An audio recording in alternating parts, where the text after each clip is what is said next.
इन 75 डिस्का में 360 polling station में 47 पोलिंग स्टेशन के हसास करार ॾिनो वियो आहे। हसास करार ॾिनल पोलिंग स्टेशन में 7 पोलिंग स्टेशन डिस्का शहर ऐं 40 बराड़ जे इलाइक़नि में क़ाइमु कई वियूं आहिनि। हसास करार ॾिनल पोलिंग स्टेशन ते 100 खां वधीक CCTV कैमराऊं लॻाइण जी शुरूआत कई वई आहे, जॾहिं त RO ऑफिस समेत 4 मॉनिटरिंग कंट्रोल रूम क़ाइमु कया वेंदा।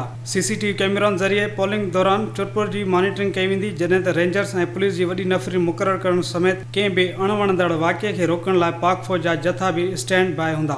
मुस्लिम लीग नून ऐं तहरीक इंसाफ जा उम्मीदवार तरफ़ां कारकुननि गॾिजाणनि जो सिलसिलो भी शुरू कयो वियो आहे। हम अल्लाह के फजल से इंतखाबी मैदान में भी ये कुव्वत रखते हैं कि हम इनको एक बड़ी लीड से इंशाल्लाह मात देंगे।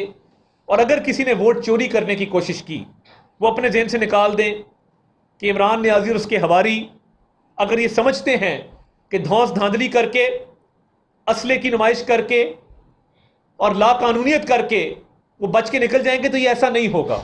असा सिर्फ उन्होंने गिरवाना है जो जिथे तक पहुँच सकते हो अपन वार्डा च, उत्थे जाके मिल के असा उन्होंने इस चीज़ का हौसला देना है कि फैसले खिलाफ भी आ जाते हैं। शहरनि जो चवणु आहे त हू चूंडनि में भरपूर नमूने हिसो वठंदा, पर इलेक्शन कमीशन खे चूंडनि पुरअमन ऐं शफ़ाफ़ बणाइण लाइ उपाउ अख़्तियार करणु घुरिजे। शहरनि जो चवणु आहे त अवाम जे राय जे हक़ जो फ़ैसिलो 10 अप्रैल ते अचण ते शक शोबनि जो इज़हार न करणु घुरिजे।